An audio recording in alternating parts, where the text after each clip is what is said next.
a world where the norm has been to take, make, and dispose, the model to minimize waste, promote sustainability, and maximize resources comes with a breath of fresh air.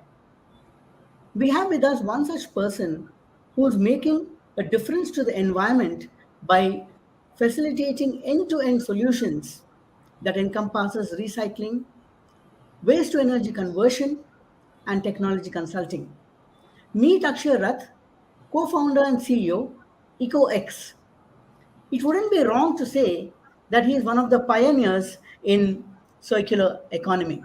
I am TP Venu, editorial head at IndiGlobal Media Network, welcoming you to IndiGlobal Tech Talks, which brings stories of inspiring people who take collaboration and innovation to the forefront. Welcome to Akshaya Rath, sir, to Good IndiGlobal Tech Talks. So, to begin with, the first thing that we would like to know is EcoEx has become rather India's most successful digital platform for EPR credit certificate trade.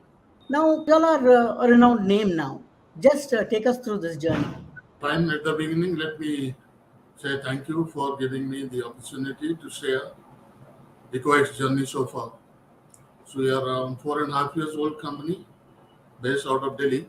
For me and my founder, Mr. Nimit Agarwal, from day one we thought, let's make a difference in waste management industry by creating something which is unique and not existing at the moment. With that background, we really wanted to go professionally and engage KPMG for a 6-month exhaustive research on understanding how do EPR or equivalent certificates are traded globally and what kind of future we can look or expect for the domestic market.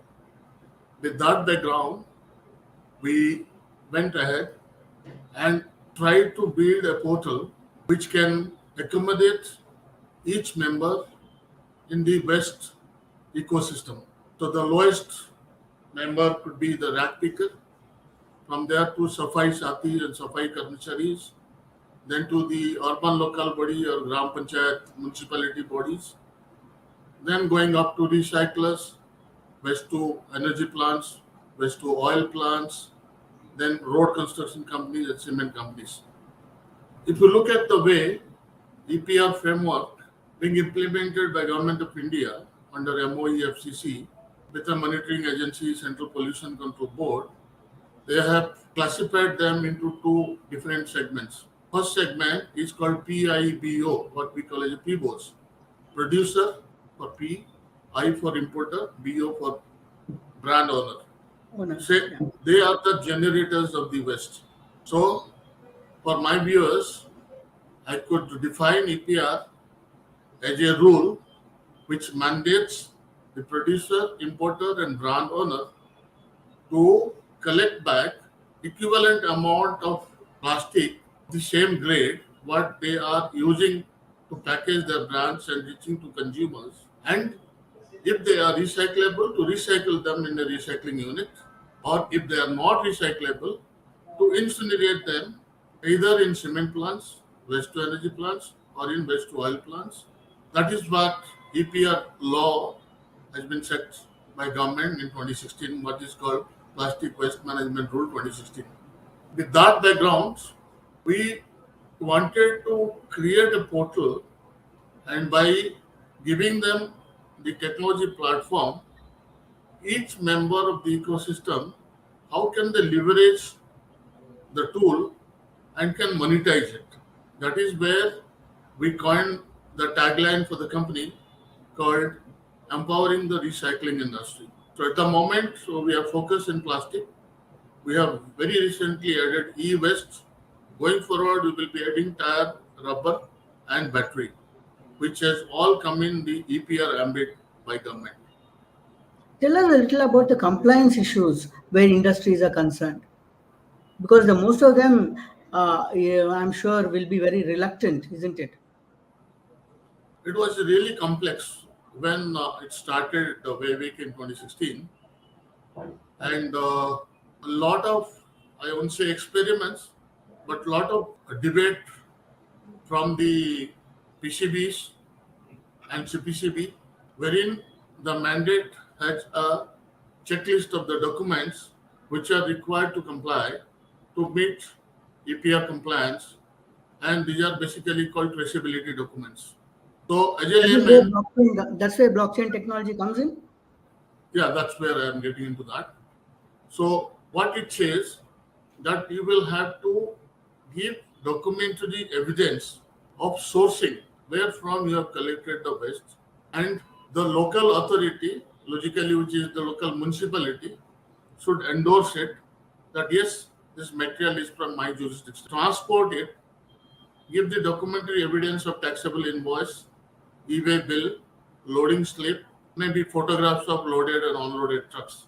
And then it comes to the recycling unit or the incinerating units, wherein you need an unloading slip and the manually recycling or incineration certificate. So what we did is we built a portal wherein all these documents for each vehicle.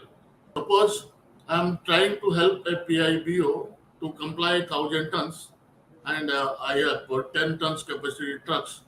So the entire data is collected for 100 trucks. Truck wise, all this documentation, which has almost 13 types of documents with the repository built in my system. From here, we took it to a hyperledger in a blockchain, and then from there, we built a QR code out of it. And that QR code is given to the customer, where on scanning, he can download all those 13 documents. Apart from that, there are static documents. 13 documents are related to the consignment with the truck. And the other 2-3 mandatory documents, which are basically CTO of the processing unit from the local state pollution control board, and it could be also the certificate of EPR registration with Central Pollution Control Board. So that makes it more secure, and the data sanctity is increased, as well as because it's a part of a blockchain, you cannot duplicate it. So any transaction slip or number which is used as a traceability proof in this entire cycle cannot be reused. Therefore, the duplication is totally minimized. Yeah, two major issues of transparency and traceability are taken care of. Correct. Yes. Now, so tell me a little about this particular. You talk about e-marketplace, isn't it? Yeah. Now this e-marketplace that we talk about is still very nascent in to an extent in India, isn't it? So tell me a little about even the awareness levels. Just give me my background. I have been into IT profession for almost more than 25 years, and been involved in creating and developing portals for e-marketplaces, rate contracts, strategic sourcing, so on and so forth. So that is a something now which I have been doing for more than 2 decades. So when we get assignments from PIBOs and source the certificates from recyclers, while collecting the traceability documents, also we get access to the waste collectors, traders, and balers across, across India. So that gave us an idea how do we can reduce the procurement cost and procurement cycle for the recyclers. So basically to help them to automate their supply side and get the required benefits what they can get from using and leveraging the technology. So that background, we also created a marketplace where obviously in like any marketplace there are buyers and there are sellers. And the buyers and sellers, once they're registered in the portal, they can come and post their requirement as a buy lead or a sell lead. And the system is designed such a way that it automatically matches depending on the input matrix what are defined in that. It could be month wise. Earlier it was month wise by CPCP. It could be plastic grade wise or category wise. Then it could be the quantity or location wise. So it will do a matchmaking, and automatic alerts in SMS and email will be sent to both the parties saying that there is a match and you can now transact. Then they complete the transaction process automatically, seamlessly in the portal, and we charge a transaction fee for providing them the entire IT infrastructure, including compliance and audit. So that is where most of the mid-sized and small companies they liked for simple reason that they have multiple recyclers available in a single portal.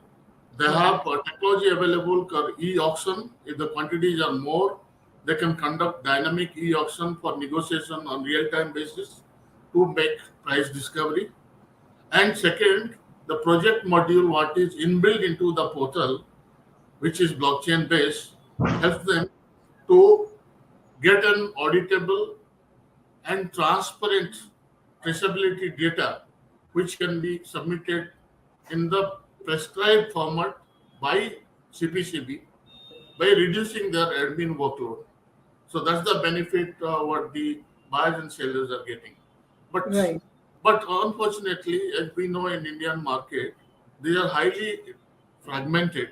And out of 8 known plastic waste, PET bottle is something which is traded regularly. And for ages, there are businesses where PET bottle manufacturers from waste, they are manufacturing fibers, granules, pellets, flakes. So I think that is the quantity which trades most. And then you have SDP, high density polyethylene.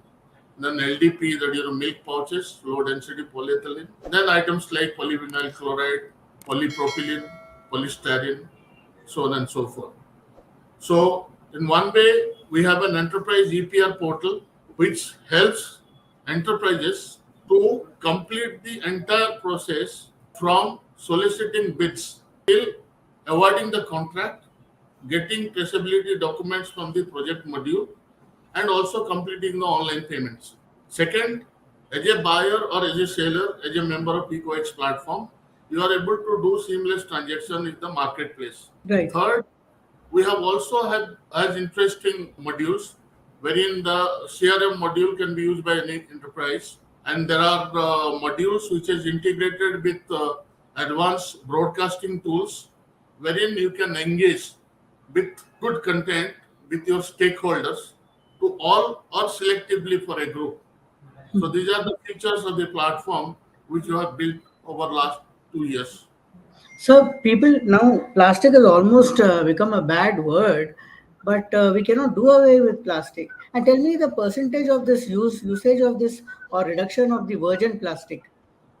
I believe as a practitioner of this field and an industry player, we are not worried of increase of uses of plastic. Rather, it is how do we make it part of circular economy. So reducing use of plastic is not something I support. So we know it's Okay. 12 to 13% CAGR. There is a growth of plastic uses. But once these wastes are there literally everywhere, how do we collect? There should be a systematic plan. There should be sufficient infrastructure in place to process it and either upcycle or downcycle. So that way, if you look at PET is something no, it's almost I'll say it is almost to no plastic neutral status because you cannot see PET bottles lying on the road for a longer time. Hmm. But if you look at gutka pouches, milk pouches, there Yes. will be washing powder pouches. This is what we call uncle chips pouches. These are what we call MLP, multi-layer plastic, where one of the layer is not plastic. Other than plastic, some other metal could be an aluminum foil or could be paper. These are something which doesn't have a commercial value. Therefore, the right pickers never picks it up. So literally, what happens that clutters your drains and the hillocks what you see the cities those are all built and the heights gets increased. That way if you look at government has given couple of relaxations. I call them as a key successful factors for implementing EPR. One is government make it brand agnostic. So if you are a distillery and your water bottle pet bottles, it's not necessarily you need to collect only distillery bottles. You can collect any PET bottles. It could be soda bottle of Pepsi, it could be of Coca-Cola. So it could be of any bottle, but it should be PET. Right? That is one. Second is in the recent past, government came out with a circular. The second relaxation what they've given is geography neutral. That Okay. means It's not necessary that you're selling 100,000 bottles to Maharashtra and 200,000 in Delhi NCR market. It's not necessary that you will have to do proportionately that way. You can collect and recycle or incinerate in any of these places, and that is sufficient to comply. I think government is given this relaxation to accelerate removal of legacy waste was lying in bigger cities, and that has given and made it more easier for the PIBOs to comply, and it really made it more user friendly. So basically, APR talks about these polluters to pay. Now, isn't it? So, Yeah, yeah. So the thing is, the only concern from a lay perspective is again it comes back to this awareness programs. Could you please tell us a little about that? fine. Ajay, conscious environmentalist Nimit Agarwal, my founder and director of the company, who has a family business of recycling for more than 40 years, having three plants in Rajasthan, one plant in Abu Dhabi. Consciously, we also created parallelly an NGO called EcoEx Foundation. So we fund it from our internal accrual and profit, and that EcoEx Foundation has been consistently putting effort to create awareness, starting from school kids till rag pickers and the recycler community, which is a regular classes or learning sessions or knowledge management sessions which we have been doing every Friday and every Saturday, and we got a lot of recognition for that. Apart from that, also we have created a technology consulting wing wherein a lot of entrepreneurs trying to get in, and they need basic information on investment, equipment, and the sourcing part, and to leverage the market by participating in a marketplace like mine. So my technology consulting wing of the foundation is free of cost, helping and giving consulting for new entrepreneurs who would like to get into waste management sector. So that way, if you look at, yes, we have successfully conducted events for creating awareness in terms of hygiene, in terms of safety, in terms of including them in financial inclusive systems in rural area, and that has really helped us to get a name and recognition from various NGOs in northern India. And going forward, as the company grows, we will also try and be involved in other regions of India. So let's all work together, sir, to a zero waste future. So So, on that note, thank you so much for sparing your valuable time with IndiGlobal TV. thank you very much. It's really a Thank you. pleasure to talk to you. Thank Thank you. you very much, sir, once again.